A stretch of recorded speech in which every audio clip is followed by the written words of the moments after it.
Olá, tudo bem?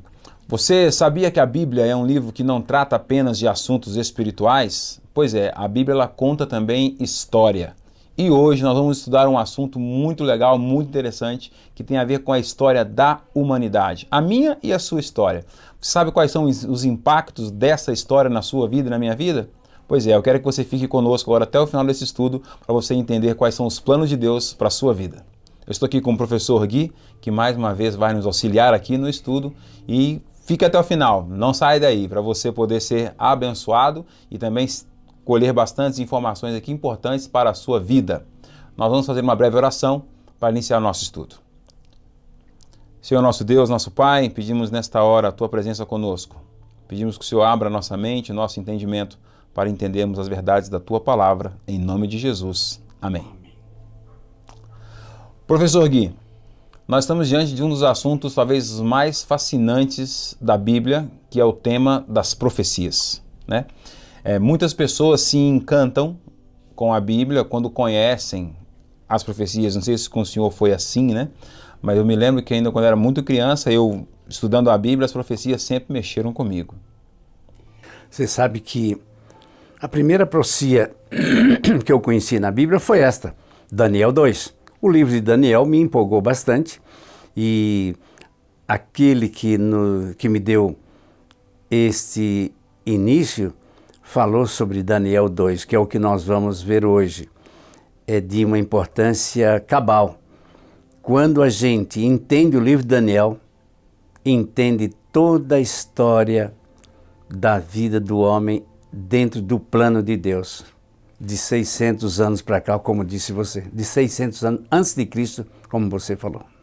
Interessante que esse capítulo de Daniel 2, ele é basicamente um resumo da história do mundo em apenas um capítulo, né? E entender então os detalhes dessa profecia nos faz entender exatamente o ponto da história em que nós estamos, né? Porque poucas pessoas, fala-se muito da volta de Jesus, do fim do mundo, mas as pessoas às vezes não sabem em que momento da história nós estamos. Estamos perto ou estamos longe disso acontecer? E a profecia do capítulo 2 de Daniel, ela nos dá bastante referências com relação a isso. Daniel capítulo 12, verso 9, professor, o anjo diz para Daniel, bem no finalzinho do livro para ele, né? Vai-te, Daniel, porque essas palavras estão cerradas e seladas até o tempo do fim. Isso quer dizer que a mensagem deste livro, o conteúdo, ele não era para os dias de Daniel, mas para os nossos dias. Não é isso mesmo? Isso mesmo. Daniel 12, 10, professor, ainda também ali sobre o finalzinho do livro, né? Tem uma mensagem também importante, eu diria impactante e motivadora, que algumas pessoas se sentem motivadas ao ler esse texto. O senhor pode ler para a gente aí? Muitos serão purificados, embranquecidos e provados, mas os perversos procederão perversamente e nenhum deles entenderá, mas os sábios entenderão. Veja bem, esse verso me causou um impacto muito forte. Quando eu vi esse verso, eu pensei o seguinte, preciso compreender o livro de Daniel. Eu quero ser sábio, eu quero compreender essas coisas e eu não quero ser perverso. Ok. E o texto, como nós estávamos conversando aqui, ele é um texto forte porque ele cria uma divisão ali de pessoas, né? Cria dois grupos, né? Quem entende o livro de Daniel e quem não entende. E quem então, não vamos entender? E quem não entende está no prejuízo. Não é isso mesmo? Então, você que está nos assistindo, você tem que entender para você não ficar no prejuízo aí do livro de Daniel, do entendimento da profecia. E para começar aqui então, para a gente entender melhor a profecia, é bom a gente contextualizar, né? Entender o que está acontecendo. Daniel, no capítulo 1, verso 1, diz que no ano terceiro do reinado do rei Joaquim, o rei de Judá, veio Nabucodonosor, rei da Babilônia, então, e a sitiou. Esse terceiro ano aí do rei Joaquim era por volta do ano 605 a.C., e aí então o rei Nabucodonosor, ele faz a sua investida contra a cidade de Judá, o povo de Judá, né?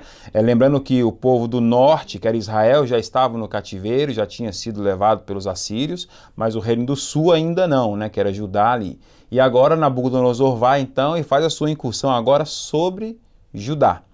E aí quando ele faz essa incursão, ele leva com ele algumas pessoas cativas, alguns jovens para serem escravos lá em Babilônia. Entre esses jovens, O profeta? Daniel. Então Daniel vai parar na Babilônia por conta, ele não vai lá morar na Babilônia porque ele quer, porque ele gostou, fazer intercâmbio, né, vai passear, não. Ele foi levado como escravo para lá, né? Então a condição em que ele recebe as profecias, em que Deus se comunica com ele lá, é uma condição, talvez podemos dizer até desfavorável para o profeta, né? Porque ele não está num ambiente que para ele é tão assim agradável, não é isso mesmo? Sem dúvida. Então, ora, no segundo ano do reinado de Nabucodonosor, teve este uns sonhos, e o seu espírito se perturbou e passou-lhe-se o sono. Veja que interessante aí, Deus tinha um plano ali de revelar através desse rei a nossa história, onde nós hoje estamos inseridos nela e veremos isso no futuro. Ok. E aí o rei então agora se viu diante de um problema, porque o texto vai dizer que ele teve então um sonho, mas ele não se lembrava do sonho, não só não se lembrava, como não conseguia entender por que ele sonhou aquilo. É mais ou menos quando eu e você temos um sonho e nós acordamos e pensamos, eu sonhei com algo interessante, mas eu não estou lembrando o que é. Eu sei que foi importante, mas eu não estou lembrando.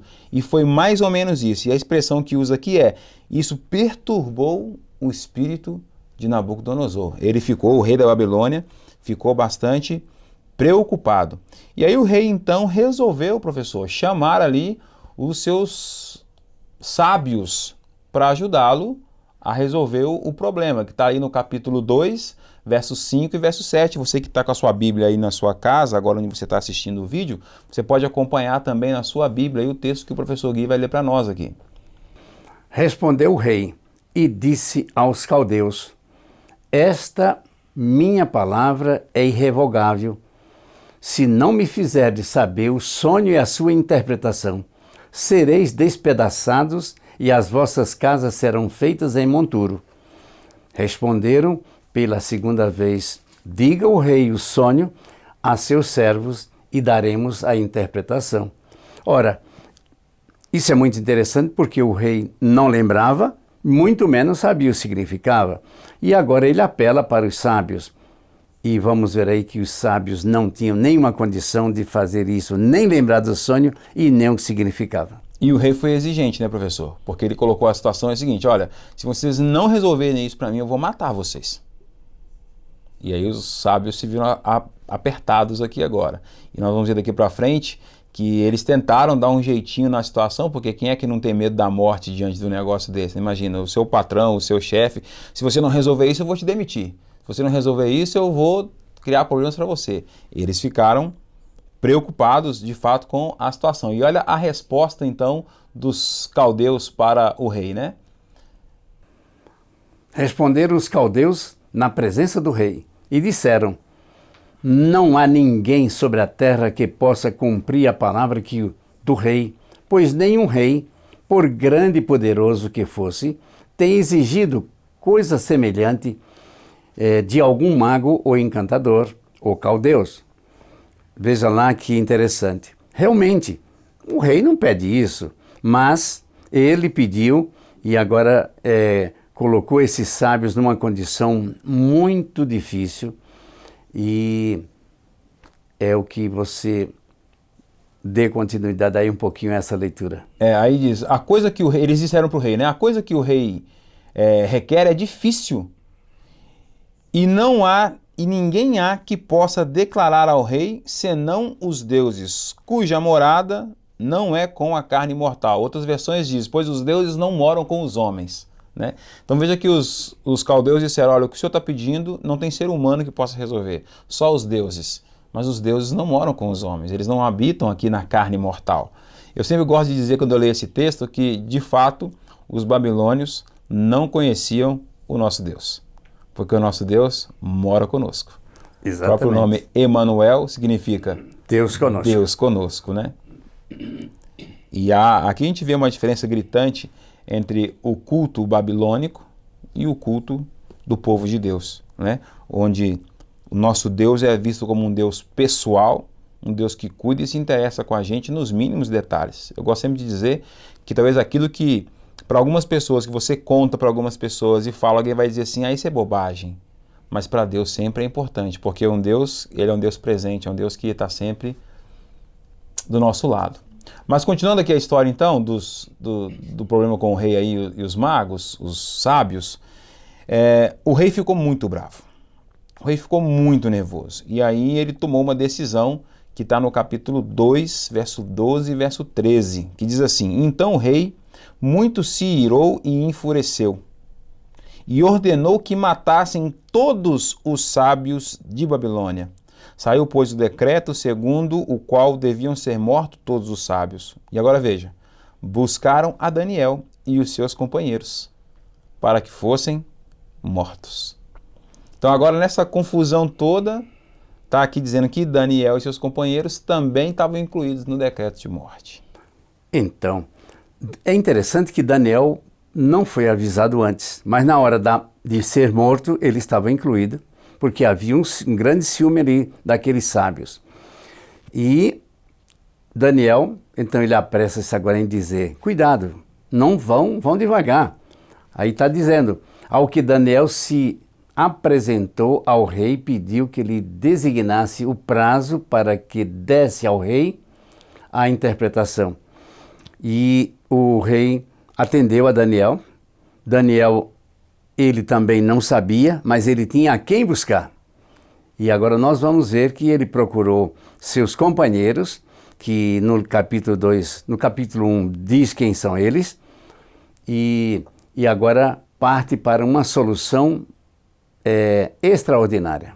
E é interessante a gente comentar aqui também, né, professor, a fé desse moço, porque ele vai falar com o rei, tendo certeza de que Deus solucionaria o problema. Então ele pediu um prazo para o rei deu o prazo. Por quê? Porque ele, buscando a Deus, ele tinha certeza de que Deus não o deixaria desamparado, né? Isso mostra uma confiança em Deus muito grande. E aí o texto diz que Daniel então foi para casa, né? Capítulo 2, versos 17 e 18. Então Daniel foi para casa e fez saber o caso aos seus amigos, né? Que eram Ananias, Misael e Azarias, seus companheiros, para que pedissem misericórdia ao Deus do céu sobre este mistério, a fim de que Daniel e seus companheiros não perecessem, juntamente com o resto dos sábios da Babilônia. Aqui eu gosto sempre de dizer, né, que isso aqui é uma das referências de pequeno grupo, né? É quando você junta um pequeno grupo de pessoas para poder orar e interceder por uma situação difícil que as pessoas estejam passando, né? E esses 3 jovens aí se juntaram para orarem, para buscar a Deus para resolver o problema. E Deus foi misericordioso com eles e dando a Daniel toda a revelação. E à noite, diz aí então, foi revelado o mistério a Daniel numa visão de noite, pelo que Daniel louvou o Deus do céu. Legal. Daniel, ele recebe a revelação e agradece e louva a Deus. Ele logo após ele faz uma oração de agradecimento e quando ele se coloca perante o rei para dar a solução, nós vamos ver que ele não puxou para si nenhum valor. Ele atribuiu a Deus, tirando até mesmo a responsabilidade dos sábios de Babilônia, que eles também não poderiam. Só Deus teria aquele segredo. E então ele não lembrou só de si, mas também lembrou dos companheiros, dizendo que realmente nenhum sábio, nenhum mago, nenhum caldeu poderia saber daquilo, mas um Deus do céu. O que o senhor está dizendo é que está aí no verso 27 e 28, né? Daniel disse, pode ler. Respondeu Daniel na presença do rei e disse, o mistério que o rei exigiu, nem sábios, nem encantadores, nem magos, nem adivinhadores lhe podem revelar. Mas há um Deus no céu, o qual revela os mistérios. Ele, pois, fez saber ao rei Nabucodonosor o que há de suceder nos últimos dias. O teu sonho e visões que tivesses na tua cama são estas. Isso, e ele vai começar a descrever a visão, né? Agora, observe que a semelhança das palavras de Daniel com as palavras dos magos, né, dos sábios. Ele concorda com os sábios de que homens nenhum, mortal nenhum, podem revelar aquilo, né? Mas diferente dos sábios que disseram que só os deuses podem revelar e esses deuses não se fazem presente, Daniel diz o contrário. Há um Deus no céu que revela mistérios. E nós temos hoje esse mesmo Deus em favor de nós. Louvado seja Se Deus. nós pedimos a Deus, se nós orarmos em conjunto, então Deus vai atender às nossas orações e revelar para nós o que devemos fazer. Então agora, vamos falar sobre o sonho especificamente. O que foi o sonho que esse rei teve, né? E eu vou convidar você que está em casa aí assistindo, que está acompanhando o vídeo, a pegar a sua Bíblia e ler com a gente. Talvez sua versão seja um pouco diferente, mas você vai entender junto conosco, acompanhar conosco a leitura do sonho que o rei Nabucodonosor teve. O senhor lê? Tu, ó rei, na visão olhaste e eis que uma grande estátua. Essa estátua imensa é de excelente esplendor. Estava em pé diante de ti. E a sua aparência era terrível. A cabeça dessa estátua era de ouro fino, o peito e os braços de prata, o ventre e as coxas de bronze, as pernas de ferro e os pés em parte de ferro e em parte de barro. Estavas vendo isto quando uma pedra foi cortada, sem auxílio de mãos, a qual feriu a estátua nos pés de ferro e de barro e os esmiuçou. Então foi juntamente esmiuçado o ferro, o barro, o bronze, a prata, o ouro, os quais se fizeram como a pragana das eiras no estio, e o vento os levou, e não se podia achar nenhum vestígio deles. A pedra, porém, que feriu a estátua se tornou uma grande montanha e encheu toda a terra. Este é o sonho, e agora diremos ao rei a sua interpretação. Então finalizamos o sonho aqui, né? Então vamos explicar para você que está lendo talvez pela primeira vez isso aí, o que está acontecendo, o que foi esse sonho, né, professor? O rei sonhou com uma grande estátua, né? E essa estátua ela era dividida ali em algumas partes, né? A primeira parte era de qual metal, professor? Ouro. A cabeça era de ouro. A cabeça era de ouro. Depois vinham os peitos e os braços da estátua que era de outro metal, não é isso? Prata. Prata, ok. Depois a parte da cintura ali e o quadril, um terceiro metal. Bronze. Que era o bronze, perfeito. E as pernas da estátua eram outro metal, menos valioso, que é o ferro. E os pés da estátua agora misturados de ferro com barro. Então, a primeira coisa que você que está lendo isso aí tem que entender e tem que visualizar nessa estátua é que há uma desvalorização dela gradual. Então, a cabeça é ouro, depois prata, depois bronze, depois ferro e depois barro. Qual é a ideia que está comunicando aqui para nós? É que as coisas vão piorando, né? E se alguém está dizendo para você, já disse para você alguma vez que o mundo vai melhorar, o mundo não vai melhorar. Este mundo, como ele está, ele não vai ser melhor. A profecia diz para nós que a situação do mundo, ela vai de mal a pior, né? E se não for uma intervenção sobrenatural, isso não será resolvido.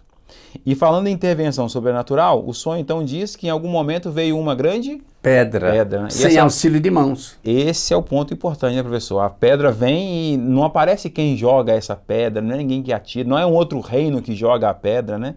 Essa pedra, ela vem. Agora, professor, essa pedra, ela atinge a estátua em que lugar? Bem nos pés, ali na terminação de dedos, artelhos, e desfazendo toda a estátua em pó, em pragana das eiras, no estio. Eu tive pesquisando sobre isso. Eu achei muito interessante que eu não entendi o que é uma pragana das eiras no estio. Quando se descasca milho seco, sobra no chão aqueles cabelos de milho, um pó de milho muito leve e um vento vem e leva. Foi isso que aconteceu com o pó que restou de toda aquela estátua que eram feitas de metais, mas no entanto o vento levou. Ou seja, não sobrou absolutamente? Nada. E o detalhe interessante, diz o texto aí, que agora essa pedra que foi cortada sem auxílio de mãos, ela se torna agora uma grande montanha, um grande monte, né? Que é um monte que não é destruído. E esse monte, segundo o texto bíblico aqui, ele enche então toda a terra, ou seja, ele domina, passa a predominar na terra. Bom, esse foi o sonho que Daniel teve. Daniel no finalzinho diz, bom, esse é o sonho, e agora eu vou dizer a Interpretação. Então você que já entendeu o que é o sonho, é simples. O sonho é uma estátua, dividida em vários metais. Cabeça de ouro, peito de prata, cintura e quadril de bronze, pernas de ferro e pés de barro e ferro. Vem uma pedra, ataca a estátua nos pés e a estátua é desfeita. Essa pedra que atinge a estátua então cresce e se torna uma grande montanha. Não é isso? Bom, professor, então agora o Daniel está explicando agora o sonho, vai interpretar todos aqueles elementos que nós falamos. E aqui ele começa explicando então a cabeça de ouro no capítulo 2, verso 37 e o verso 38, que diz assim: Tu, ó rei, falando para o rei Nabucodonosor, tu, ó rei, és rei de reis, a quem Deus, o Deus do céu, te tem dado o reino, o poder, a força e a glória, e em cuja mão ele entregou os filhos dos homens onde quer que habitem, os animais do campo, as aves do céu, e fez reinar sobre todos eles. Tu és a cabeça de ouro. Então ele fala ele mostra muito respeito à figura do rei aqui, não é isso? Em nenhum momento ele deprecia o rei, isso é uma grande lição para nós, né? Nós temos que respeitar as autoridades, respeitar as autoridades constituídas, né? A hierarquia, e Daniel mostra isso aqui. E ele diz, pois é, você então é a cabeça de ouro. De ouro. E Daniel, ele estava ali dentro do reino que era a cabeça, Babilônia. O rei Nabucodonosor, então, representava a cabeça de ouro, que era o reino de Babilônia. E é interessante que, naquela época, o ouro predominava na Babilônia. Tudo que eles faziam, desde talheres e pratas e vasos e cintos e todos os adornos, eram feitos de ouro porque era o metal que naquela época mais se encontrava ali para a confecção desses utensílios. E ele está dizendo então que a Babilônia, o reino da Babilônia, então representa essa cabeça de ouro, né? E ele vai continuar explicando agora, ele continua fazendo aí a interpretação do sonho. O capítulo 2, verso 39, o senhor pode ler para nós aí? Sim, é o peito de prata. E depois de ti se levantará outro reino inferior ao teu, e um terceiro reino de bronze, o qual dominará sobre toda a terra. Então aí nós já vemos o outro rei representado pela prata e outro ainda pelo bronze, e o qual dominará toda a terra. Aí já entra nos medos e persas, de Pérsia, que é aí a parte do tórax e os braços do segundo reino, que a interpretação que Deus deu é que viriam reinos mais fracos do que o dele. E ele ainda fala aí do bronze, que representou o reino da Grécia, que, como você falou, vem diminuindo aí de valor. O bronze já não tem quase que comparação de valor com o ouro, né? E a prata está ali no meio. Ok. E é interessante aqui, professor, porque tudo isso que o senhor está dizendo aí agora são dados que nós nem precisaríamos mais recorrer à Bíblia para entender essa história, né? Por quê? Porque isso está tudo registrado na história da humanidade. Na história da humanidade. Se você vai ler a história geral, a história universal, nós vamos encontrar isso. Sabe, pastor, uma vez eu pensei o seguinte: se pegar um teólogo explicando a Bíblia e fazendo um mapa, digamos, numa escala de 1/1000, e chamar um geógrafo e estudar a história, e também colocando numa escala de 1/1000, e colocar uma escala sobre a outra, vai coincidir exatamente. A história provando de que a Bíblia é verdade. Tem um livro bastante interessante que recomendamos até para o nosso telespectador aí, nosso internauta, que é aquele A Bíblia Tinha Razão, né? Que fala sobre os fatos históricos que a Bíblia conta, que ninguém acreditava que tinha acontecido, até o dia que os estudiosos, arqueólogos, paleontólogos descobriram evidências e referências sobre os acontecimentos que a própria Bíblia descreve.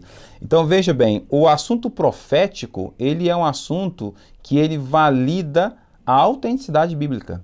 Porque qual que é o ponto interessante? Hoje é fácil você ler um livro de história e encontrar as histórias que estão registradas porque elas já aconteceram. Mas tudo isso que está sendo dito aqui foi registrado antecipadamente antes de acontecer. E isso deve minimamente chamar a nossa atenção, porque essa mensagem ela deve ser de fato muito importante. Senão Deus não teria comunicado, não teria nos mostrado. A profecia, que é a projeção de um futuro correto. Isso é maravilhoso. E você sabe, diz que sem profecia o povo se corrompe. É preciso que estudemos profecias para que a gente tenha uma fé firme e inabalável. Isso eu tocou um ponto importante, porque eu conheço muitas pessoas que em certo momento da vida foram até céticas com relação à Bíblia, com relação a Deus e tal. Mas quando se encontram com assuntos como esse, parece que aquela fé que estava corrompida, aquela fé que não existia, ela ressurge ou ela aparece, porque a profecia tem esse caráter, esse poder de renovar em nós a confiança de um Deus que está guiando a história centímetro por centímetro, minuto por minuto. Né? E isso é muito bonito. E o capítulo 2, verso 39, diz também de um terceiro reino, que seria o reino de bronze, e que esse reino também dominaria toda a terra, né? Que é a parte então do quadril. Depois nós temos as pernas da estátua, que era de ferro. Então nós já falamos aqui por enquanto, vamos só recapitular. A cabeça de ouro, Babilônia. Peito de prata, Pérsia. O quadril de bronze, Grécia. A Grécia. E agora vem o quarto reino, que é o reino então simbolizado aqui pelo ferro. Pelo ferro, que é Roma, que na época de Roma, muito interessante, eles usaram muito o ferro para fazer as suas armaduras, para fazer as suas defesas na guerra. Até então, o ferro não era tão usado quanto no Império Romano. E é de se dizer também que o Império Romano foi um império muito opressor, né? No sentido, no que diz respeito ao uso da força, da violência. Ele foi férreo. Né? E ele é conhecido na história como o Império de Ferro, né? Por tamanha foi a força com que Roma atuou. E só para a gente então agora ficar mais contextualizado, professor, nós temos aqui um quadrozinho aqui das datas, né? Babilônia, ela vai reinar ali mais ou menos de 605, né? Que é quando a gente viu lá o terceiro ano do rei Joaquim, até o ano 538 aproximadamente, que é quando a Medopérsia invade Babilônia no ano 538. Eles entram lá, matam naquela noite o próprio neto de Nabucodonosor, o rei Belsazar, morre naquela noite. Eles invadem a cidade pelo rio, né? Desviam o curso do rio e entram ali na cidade dos Medopérsias. Depois, um pouco mais à frente, né? Por volta do ano 330, a Medopérsia ela é subjugada pelos gregos, né? Os gregos então vão subjugar ali o Império Persa, e depois no ano 168 a.C., o Império Romano subjuga a Grécia. Né? E interessante, pastor, é que o profeta Daniel, ele viveu em Babilônia, ele viveu em Média e Pérsia, ele viveu até a Grécia, né? O início ali, o final do reino, ele estava ainda vivo para testemunhar aqueles acontecimentos. Porque na noite que Babilônia passa para os persas, ele estava ali para fazer interpretações segundo a Bíblia diz.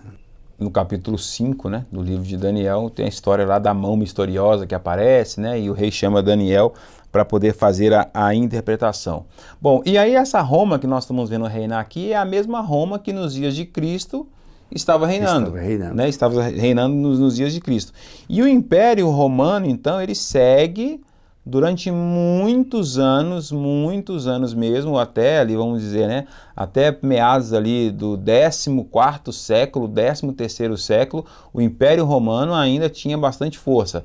Essa força vai mudar porque o Império Romano depois vai se dividir ou vai se transformar no Império Papal, né? Vai deixar de ser uma Roma pagã para ser uma Roma, entre aspas, cristã, mas ainda será o Império Romano dominando, né, que vai dominar durante bastante tempo. E aí diz então depois que vem agora uma outra parte da estátua, que é a parte dos pés. E essa parte, professor, é a parte que mais me chama a atenção, porque a riqueza de detalhes aqui é impressionante. É muito interessante. Veja bem, o Império Romano, ele era muito poderoso, como já foi dito, mas ele foi enfraquecendo vagarosamente quando os bárbaros começaram a entrar no Império, servindo, se candidatando ali a pequenos ofícios, e eles vão crescendo até que Roma se divide, ela perde para 10 nações bárbaras. E é exatamente esse ponto aqui do texto do capítulo 2, verso 41 e o verso 42. O senhor lê para a gente, hein? E quanto ao que viste dos pés e dos dedos, em parte de barro de oleiro e em parte em ferro, isso será um reino dividido. Contudo, haverá nele alguma coisa de firmeza do ferro, pois visto o ferro misturado com barro de lodo, e como os dedos dos pés eram parte de ferro e parte de barro, assim, por uma parte, o reino será forte e por outra será frágil. Então, observe aí, professor, que o profeta está dando destaque aos dedos, aos artelhos, né? Ou seja, é para prestar atenção nos dedos também, né? Ele não está apenas colocando o pé, poderia falar só pé, mas está dizendo pé e destacando dedos. E está dizendo que esse último reino, então essa última fase aí da estátua, é uma fase em que não há mistura, não há ligamento, né? Eles tentam se misturar, mas não conseguem. O barro é muito frágil, o ferro é muito resistente. Então ele está dizendo, por um lado ele será forte, mas por outro será bastante frágil. E aí no verso 43 é dito que quanto ao ferro que viste misturado com ouro, misturar-se-ão com semente humana, mas não se ligarão um ao outro, assim como o ferro não se mistura com o barro. Ou seja, haveria tentativas de fazer com que isso se unificasse, mas não haveria possibilidade de que essa união, de que essa mistura realmente de fato acontecesse. Não é isso mesmo? Não faltou tentativas, né? De casamentos, de príncipes com princesas, para que pudessem fortificar um reino e esse reino ser mundial novamente, mas nunca mais isso foi possível. E aí nosso internauta aí, nosso telespectador, preste atenção nisso, ó. A estátua ela é dividida nessas partes todas, nós já falamos. Chegamos então na parte do ferro, que é a parte das pernas, e que representa o Império Romano. Os pés também fazem parte do Império Romano, mas agora o Império Romano fragmentado. E se você estudar a história, verificar nos livros da história geral, da história universal, você vai ver que inicialmente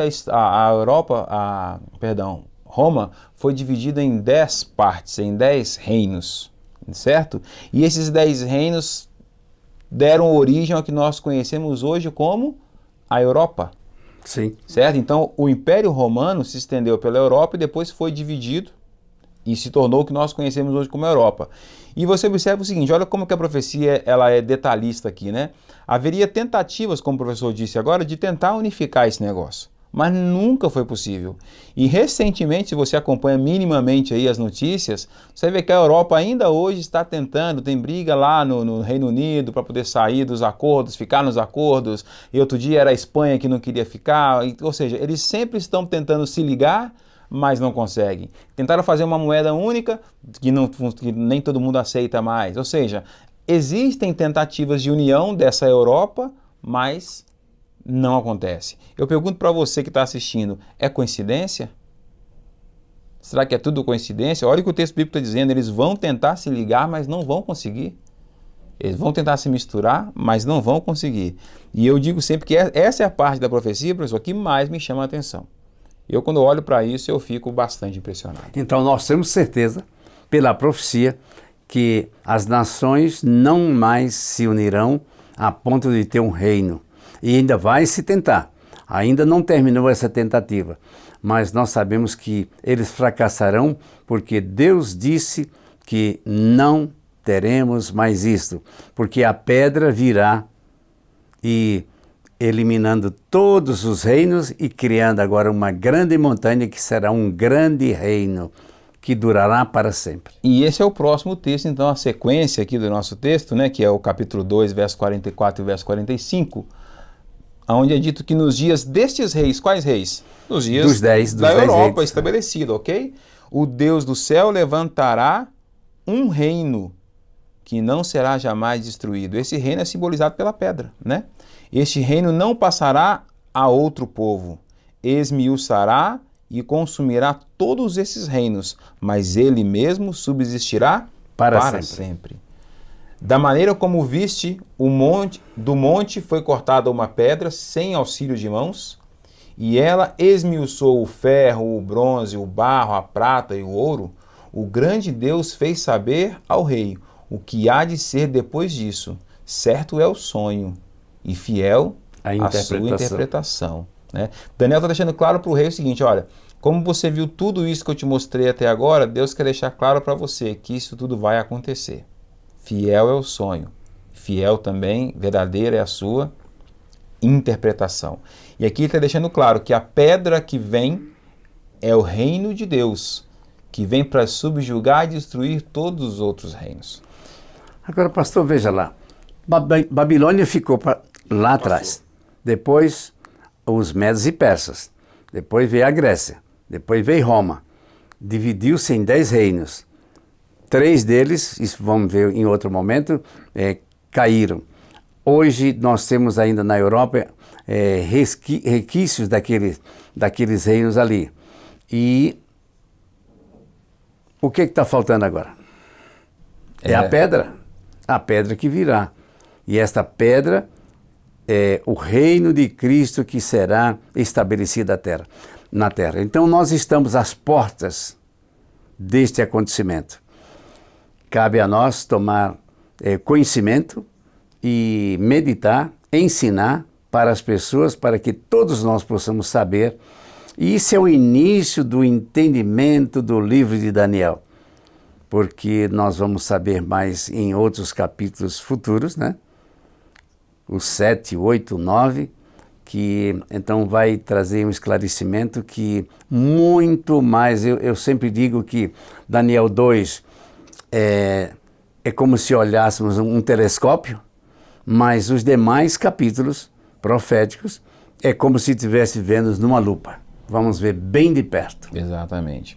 E eu diria ainda o seguinte, professor, para o nosso internauta aí também pensar junto com a gente aqui, se todos os outros reinos aconteceram como estava previsto que ia acontecer, né? Ou seja, a Babilônia foi subjugada pela Medopérsia. A Medopérsia foi subjugada pelo Império Grego. O Império Grego foi subjugado pelo Império Romano. O Império Romano foi fragmentado. Se tudo aconteceu como estava previsto, por que a pedra não viria? Virá, com certeza. Com certeza ela virá. E observe que nós estamos nos dias dos pés. E o texto fala, nos dias destes reis. Ou seja, nos dias em que a Europa, que o Império Romano tiver sido dividido e estiver a Europa estabelecida, é nesse momento que Jesus volta. A grande pedra, ela é a volta de Cristo a esse mundo. E nós estamos mais perto da volta de Cristo do que nós imaginamos. Exatamente. Capítulo 2, verso 47, Daniel termina ali a sua fala com o rei, e o rei então faz uma declaração para o profeta Daniel, né? E ele diz, respondeu o rei a Daniel e disse, certamente o vosso Deus é Deus dos deuses, e o Senhor dos reis e revelador de mistérios, pois pudestes revelar este mistério. Veja que o próprio rei Nabucodonosor está convencido de que a explicação ela faz sentido, ela é verdadeira e que o nosso Deus é o Deus que dá realmente a entender esses mistérios. Ele é o único que pode revelar aquilo que vai acontecer e se ele revela isso também para o nosso benefício, para o nosso bem. O nosso convite, pastor, é que os estudiosos da Bíblia tenham essa curiosidade, esse desejo de conhecer mais. Hoje nós falamos aqui do capítulo 2, que é o início das profecias de Daniel. E viremos outras vezes a falar sobre esses assuntos, onde continuaremos esta conversa. Ok. Você que nos acompanhou, muito obrigado, que Deus te abençoe aí e esperamos você no nosso próximo estudo para que você junto conosco possa ser aí impactado e maravilhado com as revelações da Palavra de Deus. Professor, muito obrigado mais uma vez. Muito obrigado. Senhor. Até a próxima.